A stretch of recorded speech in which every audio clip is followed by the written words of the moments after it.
बहुत समय पहले एक छोटे से गांव के बाहर घने जंगल के बीच एक पुराना कुआं था। वह कुआं इतना पुराना था कि उसके चारों तरफ काई जम चुकी थी और पत्थर टूटने लगे थे। गांव वाले कहते थे कि उस कुएं में एक खतरनाक चुड़ैल रहती है। शाम ढलते ही कोई भी उस रास्ते से गुजरने की हिम्मत नहीं करता था। लोगों का कहना था कि रात के समय वहां से किसी औरत के रोने और हंसने की आवाजें आती थीं। कई लोगों ने सफेद साड़ी पहने एक औरत को कुएं के पास घूमते देखा था। जो भी उसके पीछे गया वह कभी वापस नहीं आया। उसी गांव में राहुल नाम का एक 18 साल का लड़का रहता था। राहुल बहुत बहादुर था। उसे भूत प्रेत की बातों पर बिल्कुल विश्वास नहीं था। गांव वाले जब भी चुड़ैल की बात करते वह हंसने लगता। एक दिन गांव के चौपाल में बैठे बुजुर्ग फिर उसी कुएं की बातें कर रहे थे।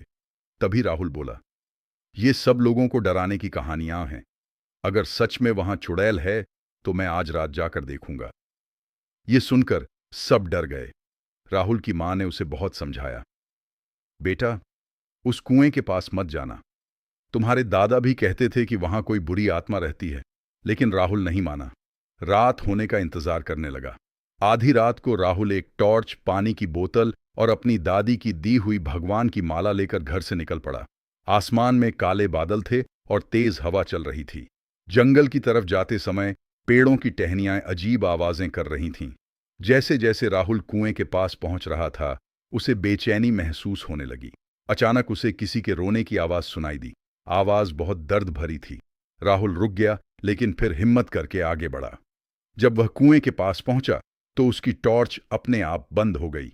चारों तरफ अंधेरा छा गया। तभी पीछे से किसी औरत की धीमी हंसी सुनाई दी। राहुल ने डरते हुए पीछे देखा, लेकिन वहां कोई नहीं था। अचानक कुएं के अंदर से आवाज आई, मुझे बचाओ। राहुल धीरे धीरे कुएं के पास गया और अंदर झांका। तभी उसे पानी में एक औरत का चेहरा दिखाई दिया।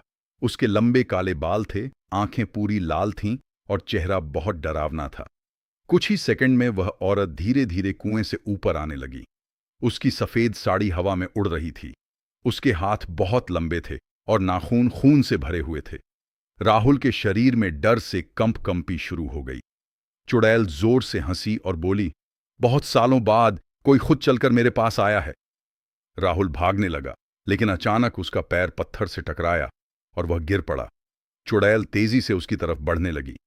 डर के मारे राहुल की आंखों में आंसू आ गए। तभी उसे अपनी दादी की बात याद आई, मुश्किल समय में भगवान का नाम लेना, बुरी ताकतें पास नहीं आएंगी। राहुल ने तुरंत अपनी जेब से माला निकाली और भगवान का नाम लेने लगा। जैसे ही उसने माला चुड़ैल की तरफ दिखाई, चुड़ैल दर्द से चीखने लगी।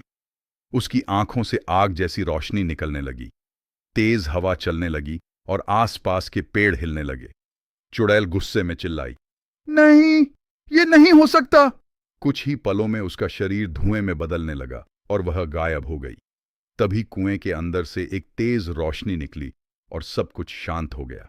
राहुल किसी तरह भागकर गांव वापस पहुंचा। उसकी हालत बहुत खराब थी। गांव वालों ने उसे घेर लिया। राहुल ने पूरी घटना सबको बता दी। अगले दिन गांव के पंडित और बुजुर्ग उस कुएं के पास गए। उन्होंने पूजा करवाई और उस कुएं को बड़े पत्थरों से हमेशा के लिए बंद कर दिया। उस दिन के बाद वहां से कभी कोई आवाज नहीं आई। लेकिन गांव के बूढ़े लोग आज भी कहते हैं कि अमावस्या की रात अगर कोई उस जंगल के पास जाए तो उसे किसी औरत के रोने की धीमी आवाज जरूर